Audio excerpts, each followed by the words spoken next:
Inako ni Vice Ganda ang pananagutan sa naging kontrobersya kaugnay ng isang tanong sa segment na Laro-Laro Pick ng It's Showtime matapos itong maging usap-usapan sa social media. Naglabas ng pahayag ang TV host at humingi ng paumanhin sa mga manonood dahil sa naging pagkukulang ng programa sa pagdo-double check ng tanong tungkol sa organ system. Nagsimula ang issue noong Webes, July 16, 2026, ng pagtalunan online partikular sa X ang istanong na ibinigay sa mga kalahok na pawang mga student president at dean lister mula sa iba't ibang universidad sa National Capital Region.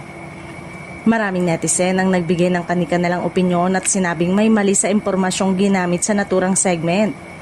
Bago matapos ang live na programa, agad na tinugunan ni Vice ang issue at ipinaliwanag kung bakit hindi niya tinanggap ang sagot ng kalahok na si Tin.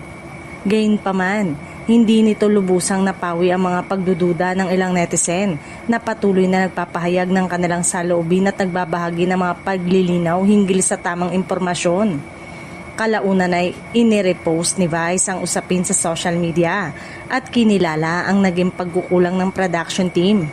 Aniya, matapos niya muling suriin ang issue, napag-alaman niyang may naging lapses din sa paghahanda ng tanong para sa segment. Sa kanyang pahayag, sinabi ni Vice na yes, as I check now, may lapses din ng team, I apologize. Well addressed this. Nagpasalamat din siya sa mga netizen na nagbigay ng puna at nagsilbing paalala upang mas mapabuti pa ang programa. Sa isa pang post, nilinaw ni Vice na hindi lamang ang writers o staff ang dapat managot sa nangyari. Bilang pangunahing host ng It's Showtime, inako rin niya ang responsibilidad sa insidente. As the main host, I am also responsible. Bawi kami. Thanks din sa info. We appreciate it, ani Vice. Kasabay ng pangakong mas magiging maingat ang kanilang programa upang maiwasan ang kaparehong pagkukulang sa mga susunod na episode.